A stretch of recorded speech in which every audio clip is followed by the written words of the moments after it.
जन्म गवा दिया। भजन बिना बावरे रे तूने, हीरा सा जन्म गवा दिया। ये संसार फूल से मर का सुआ देख लुभाया। ये संसार फूल से मर का सुआ देख लुभाया। मारी चोंच जब निकली रुई, सिर दूने दूने पछताया। भजन बिना बावरे रे तूने, हीरा सा जन्म गवा दिया। भजन बिना बावरे रे तूने, हीरा सा जन्म गवा दिया।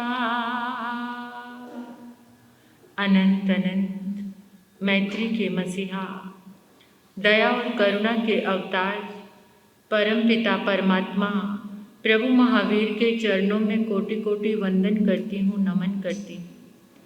अरिहंत परमात्मा शिवमंदिर स्वामी भगवान के पावन चरणों में कोटिश वंदन नमन।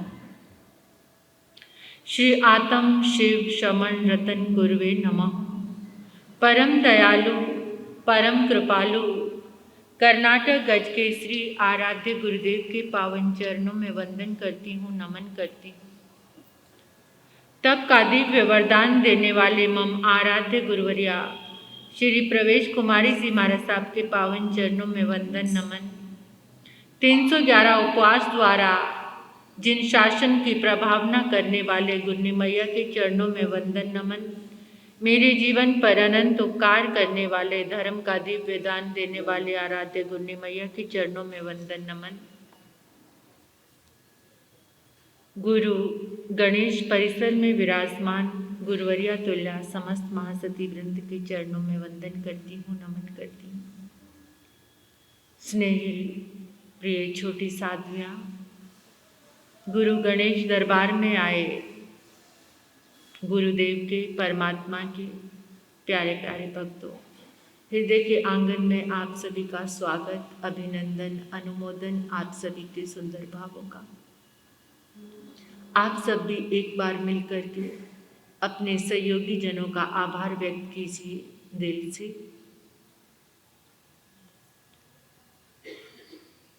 मुश्किल से मिला है अवसर जीवन में, हम क्या कर रहे हैं इसी की तरफ हर रोज अवलोकन करना है, देखना है। एक गरीब जमीन पर मस्ती से सोया है और एक अमीर डंडप के गद्दे पर भी जाग रहा है, नींद नहीं आ रही। दो शब्द हैं, एक है मौज और एक है मजा। मौज, मस्ती, मजा। गौर करना कि जीवन मौज में बीत रहा है या मजे के लिए जी रहे हो। थोड़ी सी चीज मिलने के बाद तृप्ति हो जाए, संतुष्टि हो जाए, ये मौज है। और भोगते भोगते भी इच्छाओं की पूर्ति ना हो, ये क्या है? मजा। मजा महत्वाकांक्षा है और मौज जो छोटी सी चीज में भी केंद्रित हो गया, केंद्र में आ गया। केंद्र मतलब मध्य, मध्य अपने बीच में। अपने बीच में क्या है? केंद्र। ये केंद्र बिंदु जहां आत्मा का वास है, जो केंद्र में आ गया वो मौज में आ गया, और जो महत्वाकांक्षा के पागलपन में आगे आगे भागता जा रहा है मजा पाने के लिए। जो मौज में होते हैं वो खोज करते हैं, और जो मजा करते हैं उनको सजा मिलती है। जो मजा करते हैं उनको सजा मिलती है, और जो मौज में होते हैं उनकी खोज शुरू हो जाती है। कौन सी खोज? आत्मा की खोज, सत्य की खोज, परमात्मा की खोज। पुण्य श्रावक मौज में था, और मम्मन सेठ मजा में था। उसको सजा मिली, और पुण्य श्रावक की खोज आगे बढ़ गई। सुदामा मौज में था, और दुर्योधन मजा लेने के लिए। शबरी मौज में थी, और मंथरा मजा ले रही थी। जिसने जिसने मजा लिया उसने सजा को डिसाइड कर दिया, और जो मौज में रह गया वो परमात्मा के पास पहुंच गया। तो इसलिए श्रीमद् उत्तराधन आगम का 29वां अध्ययन सजा से हटाकर मौज का मार्ग दे रहा है, कि जिसे पहचान हो गई अपनी आत्मा की, जिसने सत्य पर भरोसा कर लिया, उसकी यात्रा प्रारंभ हो गई, और उसी यात्रा का एक बिंदु आज आ रहा है। आलोणायनं भन्ते जीवे किंचने। आलोणायनं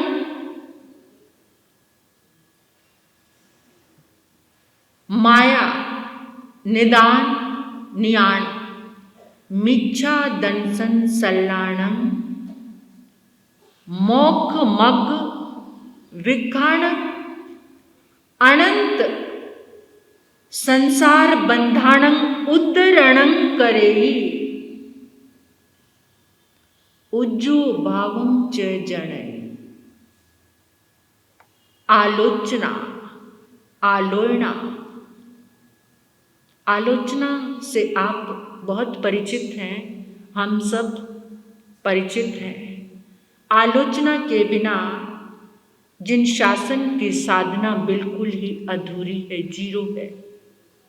आलोचना के साथ ही साधना और जीवन प्रारंभ होता है। लेकिन आलोचना किसकी? और हम क्या करते हैं? कितनी आलोचना हम सब क्या करते हैं? किस में रस है? अपनी आलोचना करने में या दूसरे की आलोचना करने में?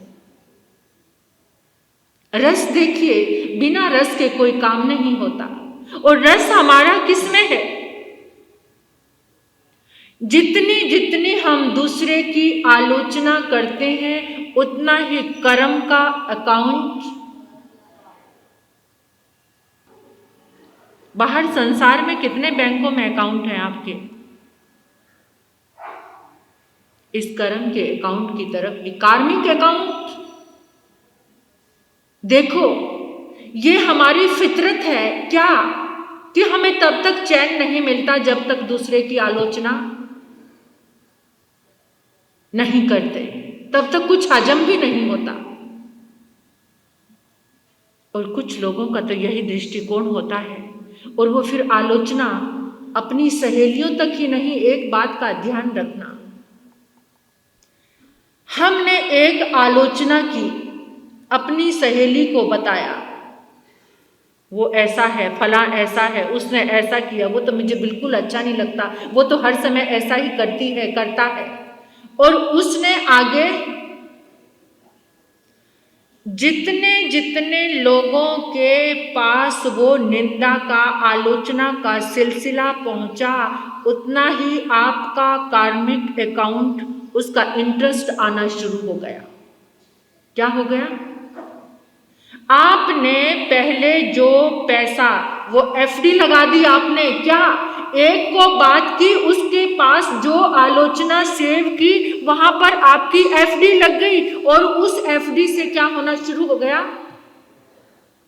इंटरेस्ट, उससे कार्मिक अकाउंट भरना। और उसने आगे 10 जनों के पास आगे से आगे बात पहुंचती गई, और कितनी ज्यादा आमदनी कितनी बढ़ गई, कितनी ज्यादा। जितने जितने लोगों ने आलोचना करके उस बात को कहा, पचता नहीं लोगों को जब तक 10 लोगों के सामने बुराई ना की जाए। आलोचना,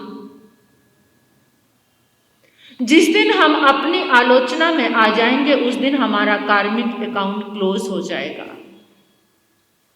बंद हो जाएगा।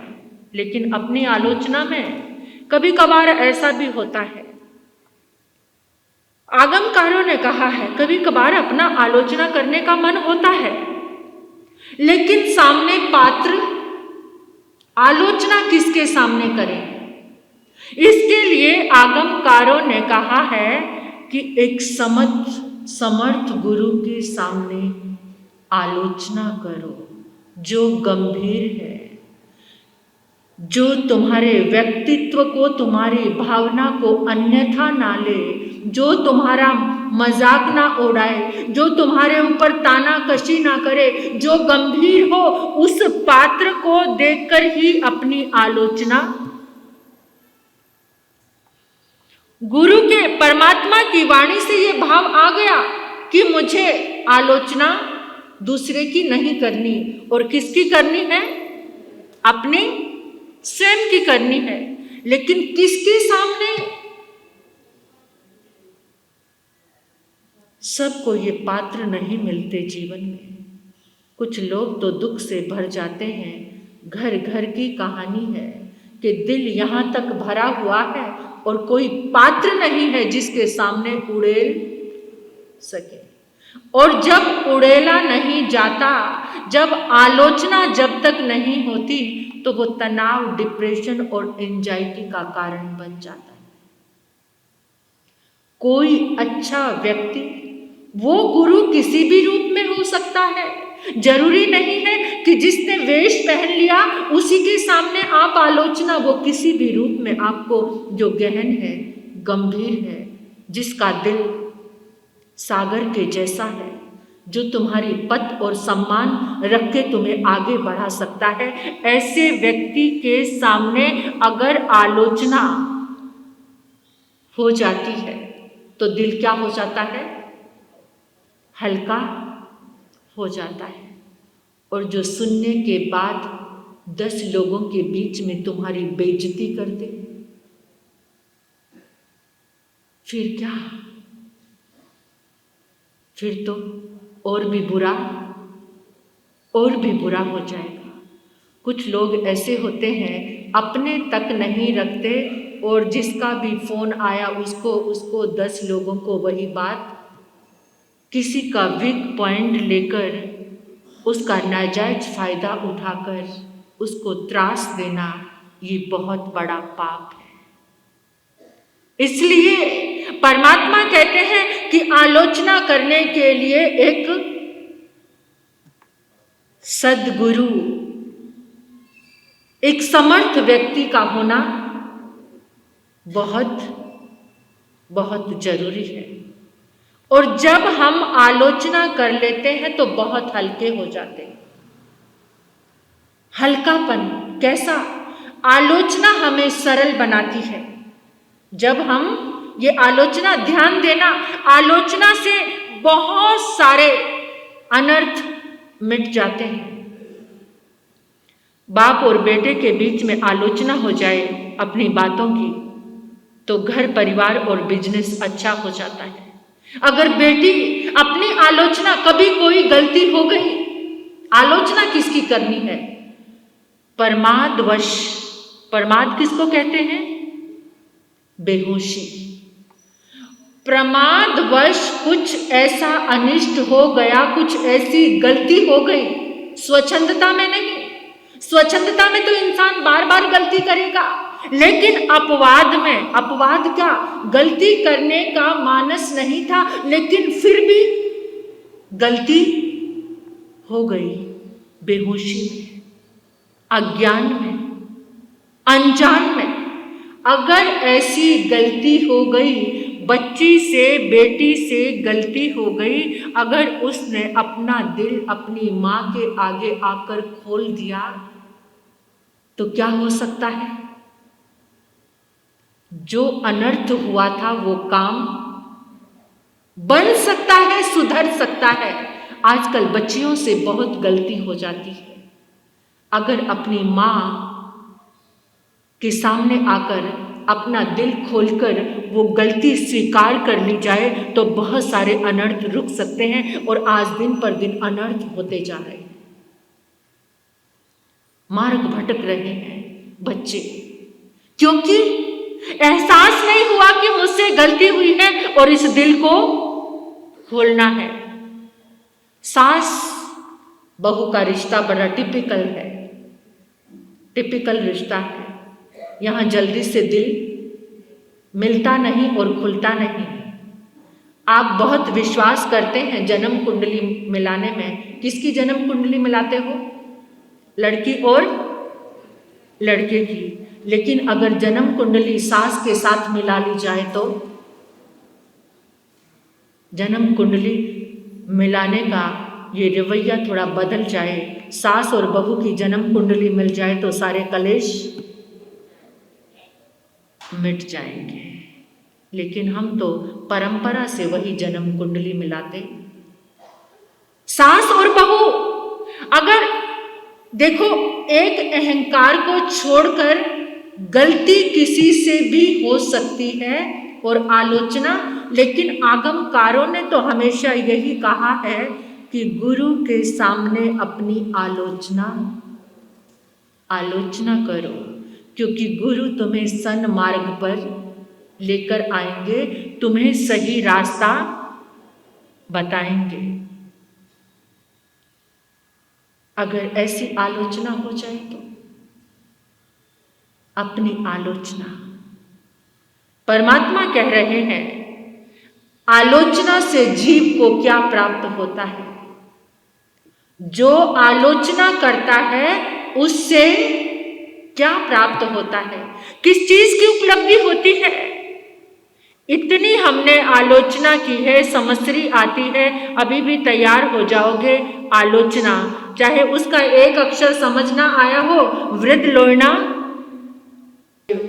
परंपरा निभाने के लिए सोते रहते हैं और आलोचना करने जाग कर अपने पापों की, अपने गुनाहों की, जो ऐसा पाप हो गया है जिससे जीवन पतित होता जा रहा है, जो कांटे की तरह चुभ रहा है। आलोचना करने से क्या होता है? परमात्मा कहते हैं कि जीवन में 3 कांटे हैं। कौन सा? सबसे पहला कौन सा है? माया। माया किसको कहते हैं? कपट, छल, ये कांटा है। और कांटा क्या? जो बाहर से आए उसको कांटा कहते हैं, ये अंदर का नहीं है। कांटा जब पांव में चुभता है, जब तक वो निकले नहीं तो चैन। लेकिन अनादि से हमारी आत्मा में कांटा चुभा हुआ है। कौन सा?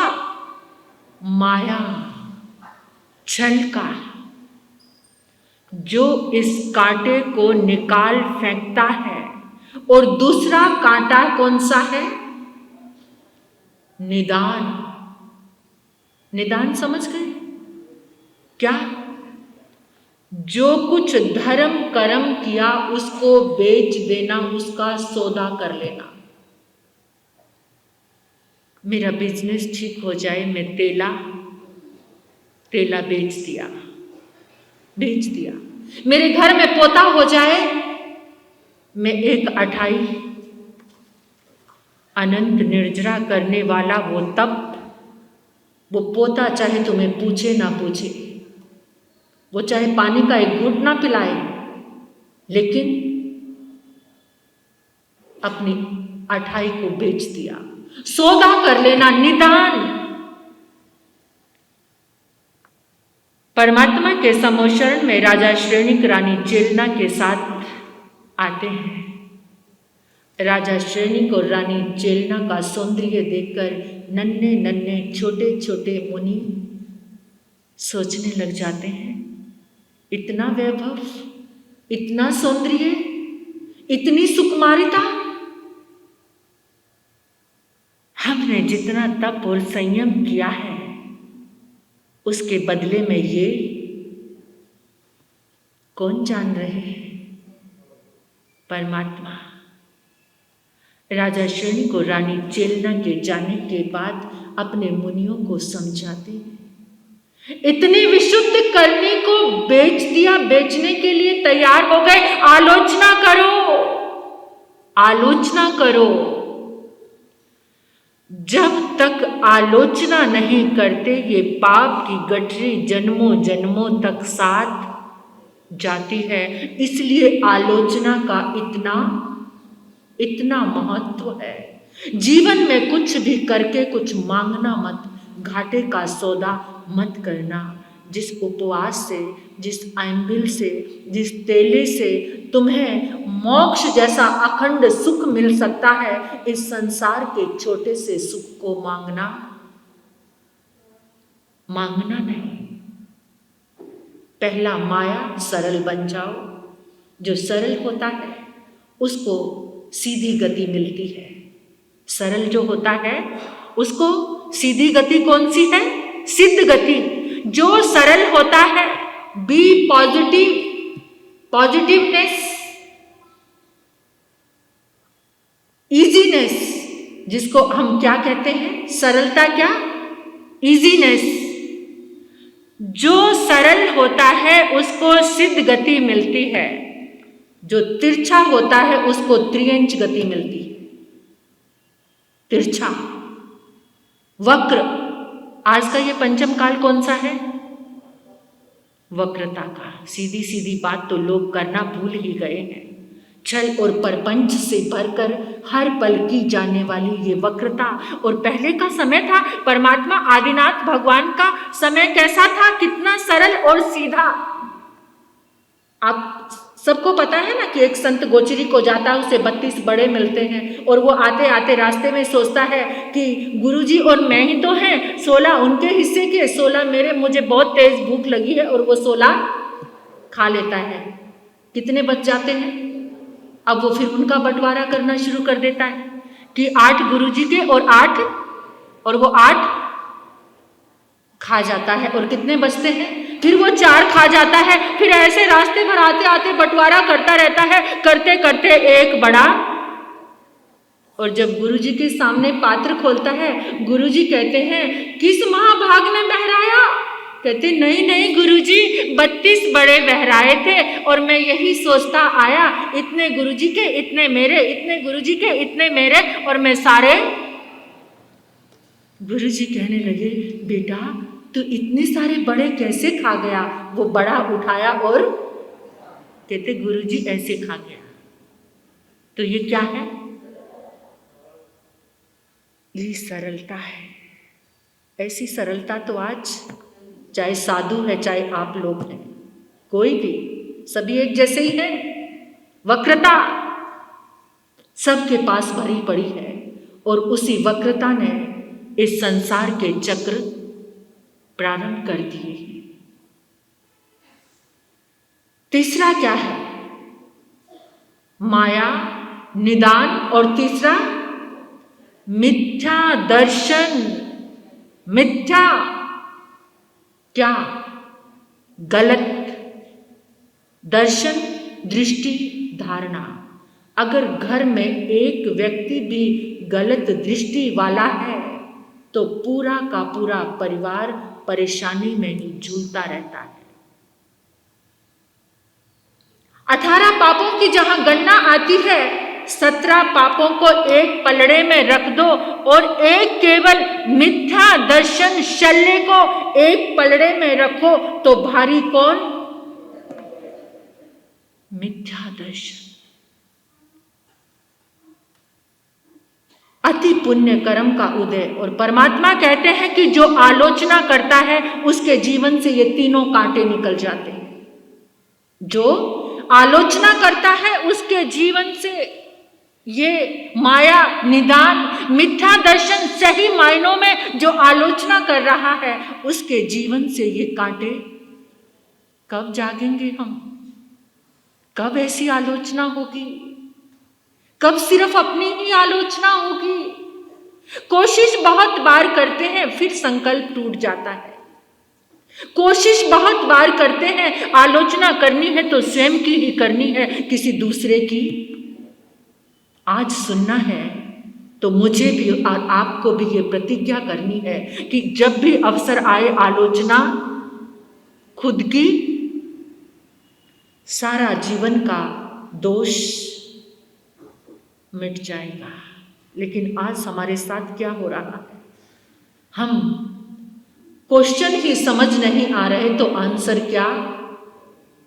क्या समझ आएंगे?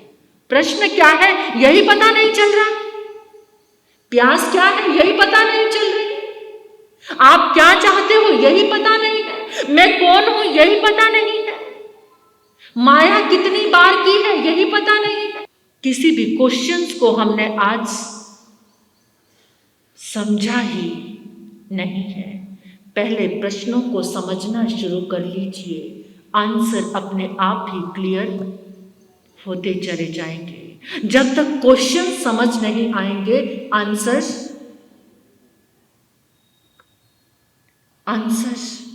समझ नहीं आएंगे। परमात्मा कहते हैं कि जिसके जीवन से माया, निदान, मिथ्या दर्शन निकल गया, उसका जीवन इतना सरल हो गया, फिर वो कभी भी उसका स्त्री वेद और नपुंसक वेद का बंध नहीं होगा।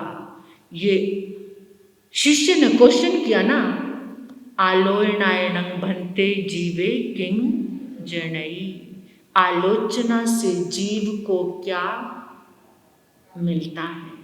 आलोचना करने से जीव के ये 3 शल्य उज्जयी भावं करे, ऋजुता का भाव, सरलता का भाव जब आता है तो अनंत संसार बंधनानं, अनंत जो संसार का बंध है वो संसार समाप्त, उसका बंध खत्म हो जाता है।